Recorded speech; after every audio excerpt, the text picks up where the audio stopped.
Alright DIYers, today we're checking out the Foxwell NT716 scanner. Now this isn't what I'd call like a full system diagnostic scanner. This is more of like an OBD Reader Plus type tool. It's got a 5.5-inch screen with 720 resolution, runs Android 9, it's got 4-core CPU at 1.3 gigahertz, 1 gigabyte of RAM, 32 gigabytes of onboard storage, and a 4,000 milliampere battery. Now here I think they might have accidentally put an older sleeve on this box, or I hope they didn't send me an old one, but it says here it works with the latest 2020-21 models. But supposedly this is supposed to be the 2025 model, so But it's got automatic VIN reading, reads and clears codes, and turns off mills of engine, transmission, ABS, and airbags, and more. Shows live vehicle sensors data and text in graph formats. Merges interactive live sensor graphs for easy and intuitive diagnostic. That's a really awesome feature to have in a tool at this price point. Graphing live data is usually more reserved to the higher end scan tools, so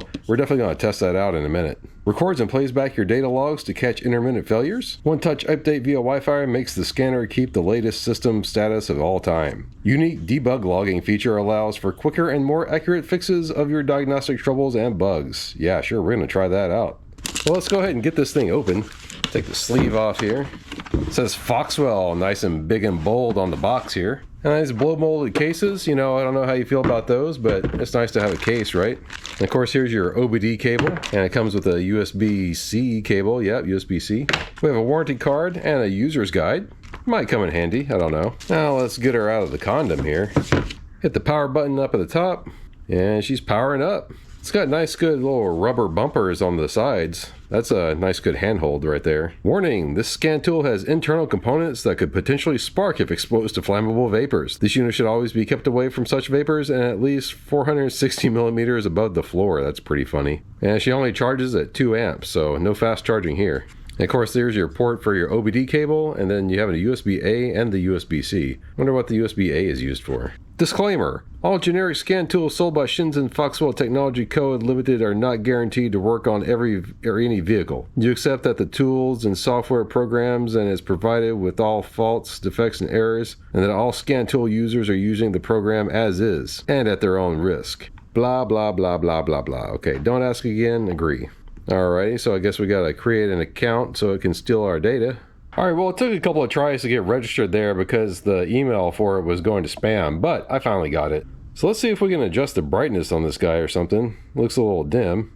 Yeah, there we go. Turn the brightness all the way up. Oh, you got the little volume slider here too. You got some standard Android stuff here. And as you can see, there's a kind of a standard Android menu in here. Before we start seeing what this thing can do, why don't we check the updates? Wow, okay, we have 146 software updates. And you see that we have like some things for the app on this guy itself, and then a whole bunch of stuff for some specific makes. But let's just go ahead and update all. And I think I'll plug this thing in to charge too while it's updating, and we'll come back in a few. Alright, so those updates didn't really take all that long. Maybe 30-45 minutes. But let's take a quick look at the menus here. Of course, you have your diagnostics. We can go through here and see all the different manufacturers that they support. You can sort it by country too. It's kind of nice. Oh, and you also have a search up here as well. I guess if you hit this little VIN button up there, it'll automatically read the VIN. We're going to test that out in a minute. But let's check out the maintenance screen here. This is where we start to see it separate itself from basic code readers. Because here you can do ABS service, battery, DPF, EPB, injectors, TPS, TPMS, SAS, and oil reset. That oil reset comes in really handy. Oh, that's kind of nice. It's got a history screen, so I guess you can see all the different times that you've actually used it. But yeah, that's really cool. Those are all really useful functions. The data manager just lets you see what's on the device, I guess. I guess when you save reports and whatnot, you can come look at them here. Of course, account is account settings, and settings is, your settings. Oh, this is kind of interesting. It's got FCA login settings. If you have like an Alpha or, some of the newer Dodges and Jeeps, you have to have a freaking FCA account to actually be able to access them. So I guess you can sign into your account here. If we swipe, we'll get to the next screen. For remote control, if you were having problems with your device, you could get tech support to remote in for you. A firmware update, already did that. That didn't take too long. The VCI manager. The VCI is just your vehicle interface here. Now this is saying something about a dongle. I don't think this thing supports wireless. Yeah, I don't know. I didn't see anything in the documentation about wireless, so you just have the wired OBD connector here. Auxiliary tools. You have a file browser. Okay, it's just ES File Explorer, just so you can see what's on the device here. That's kind of nice though. And then you have your coverage list. You can go in here and select, whatever car you're working on and see if it's actually covered. And then the shop manager, you can put in all your customer history. That's kind of nice. You can set up your workshop information and also your customer information. Pretty handy. All right, so I'm in my Land Rover here, and I really like testing out scan tools in the Land Rover because it has a lot of different modules and it can trip up some scan tools. But yeah, we're already connected here, and I also kind of want to point out that a lot of my scanners will have a little stand thingy on the back that makes it easy to hook onto the steering wheel, but no such luck with this guy. Maybe I can just kind of drape it here on the wheel, let the cable hold it, which, probably isn't good, but we'll try that anyway. But anyway, let's go ahead and click the diagnostic. Gonna hit the VIN button, and I want to do an automatic read, see if it's gonna find the car. All right, I do see it selected Land Rover up here, so that's good. The car does not need to be connected to the USB adapter. No, well, it's not. Okay. Click OK. That information does look correct. Click yes. Oh, and I just noticed it has a teeny tiny little battery voltage meter up there. It's kind of nice. Well, let's go into diagnostic and do a quick scan. Let's say we have the PCM, the TCM, the ABS, and then RCM. That's going to be your airbag. And it stops with just those 4 modules. This car, I think, has 26 modules. So, of course, this thing isn't going to find all of them. It's not like a full-featured scan tool. But still, it'll show you the basics. And you click this little arrow here, and it shows you the actual faults that it's getting. We can click on report, see what the report looks like. Yeah, that's pretty basic. Go back. Let's see what happens when we click save. So here we go, we have a full vehicle report here. And you can save and print, save an email, or just save it. And let's just save it. And then it's going to be stored on the device in the little data menu that we saw earlier. Well, let's go back. Yep, sure, want to exit. Let's take a look at the control modules. So here, let's go into the PCM. We have ECU information. That's just all your basic information. Go back. Oh, that's kind of nice. It looks like you can save this too if you want to refer back to it. We can do read codes again. This is just manually reading the codes versus the automatic scan, right? And see, freeze frame is grayed out down here, so I don't know if that means it doesn't detect any freeze frames. I'm pretty sure this thing should have some freeze frames. Maybe the freeze frames are only related to the body control module errors that this thing isn't going to pick up anyway. So I suppose we could just click on one of these and see if it gives us any information. Oh, that's funny. It's loading up a browser window. No, I don't want to share my data. What the heck? Oh, that's so funny. So if you go in and just click on the codes, it just Googles the code for you. I guess that's handy. Well, let's get out of this. We'll go back. Now let's take a look at the live data. I wonder what happens when we click on all data. Let's see. Okay, so we got oxygen sensors. Yeah, we got fuel trims. That's all good stuff to have. Variable valve timing. All right. Fuel pressure. Yeah. Okay. Nice. Ignition angle. Injector pulse width. Yeah, it's like hitting them. Yeah. Okay. Knock control system. That's all good stuff. Wow. This actually has a lot of good live data in here. Let's take a look at graph. What will graph show us? Okay. Cool. That's kind of neat. You can select what you want to graph up here. It looks like you can maybe only graph one thing at a time. Let's take a look at the short-term fuel. Oh, that's nice and solid. Okay, that's good. Ignition target angle. Oh, let's see. We have like multi-graph down here.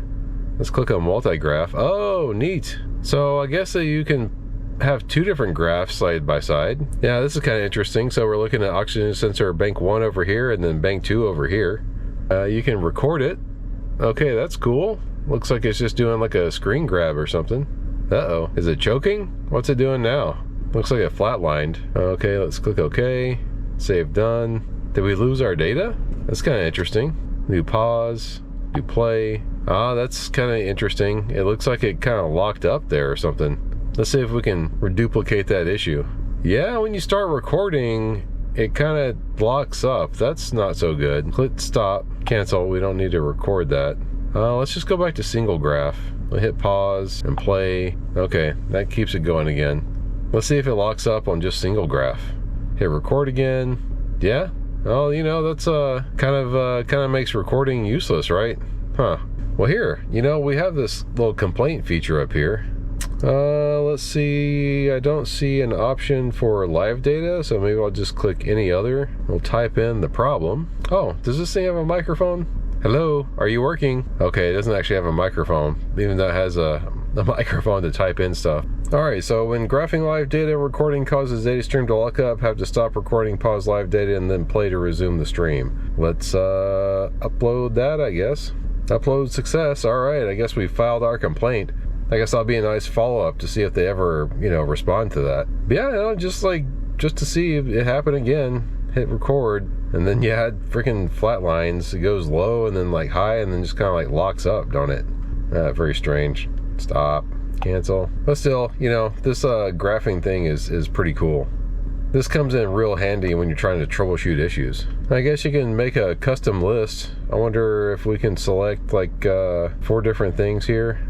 There's a lot of different stuff in here. Ooh, engine oil volume. That's not gonna change, but that's nice to see, especially since this stupid thing doesn't have a dipstick. Oh, there we go. Engine speed, and just to see the air intake temperature, just to see. Click OK. See if we take a look at the graph. Yeah, okay, so it doesn't really matter how many different things you select in there. You can still only graph like 2 things at a time. I guess just like whenever you make a custom list, it just kind of cleans up your text view to see what you got going on here. But yeah, that's definitely a cool feature you won't see on a lot of code readers, right? And of course, this thing doesn't have any actuation tests. The closest thing it has to actuation tests is going to be in the, now let's go into maintenance, do the oil reset. Unfortunately, it doesn't look like it has like an automatic detect in here. Search for Land Rover. There we go. So even in here, you gotta do like the detection, VIN detection, I guess. Yeah, that's it. Yeah, and there we go. Then it takes you to oil reset. You got service interval reset. We don't actually need to do that right now, but that's nice you have the option to do that. Let's go back again. Guess we can take a look at the ABS. Go find Land Rover again. Do the smart VIN again. Yep, it found the vehicle. Oh, okay, so the only thing they have in here for ABS is the brake bleed, which, that's a really nice feature. But yeah, so no real activation tests in this guy. Has a few maintenance features. Alright, well, I think that's kind of it. There's not really anything else to this guy. You can't really expect it to be a full deal scan tool. Even like the cheapest scan tools start at twice the price of this thing. But just the fact that it can do live data, that gives you a lot of troubleshooting capability from this thing. So if you think you don't need all the actuator tests of like a full deal scan tool, this thing would really come in handy. Probably be all you needed. Especially if you're doing just basic maintenance for, these maintenance reset would be your bread and butter, right? But yeah, if you want to get one for yourself, I'll drop a link for it down in the description below. And be sure to stay tuned for more content. I'm always testing out OBDII tools like this. Well, bye. Thanks for watching. Be sure to subscribe if you're not already, and give us a thumbs up. Really helps the channel out. See you guys next time. Yeah, it's kind of interesting. You can go back and look at the playback here. Yeah, I don't know how good that playback is, but I guess the text playback works just fine. Anyway, there you go.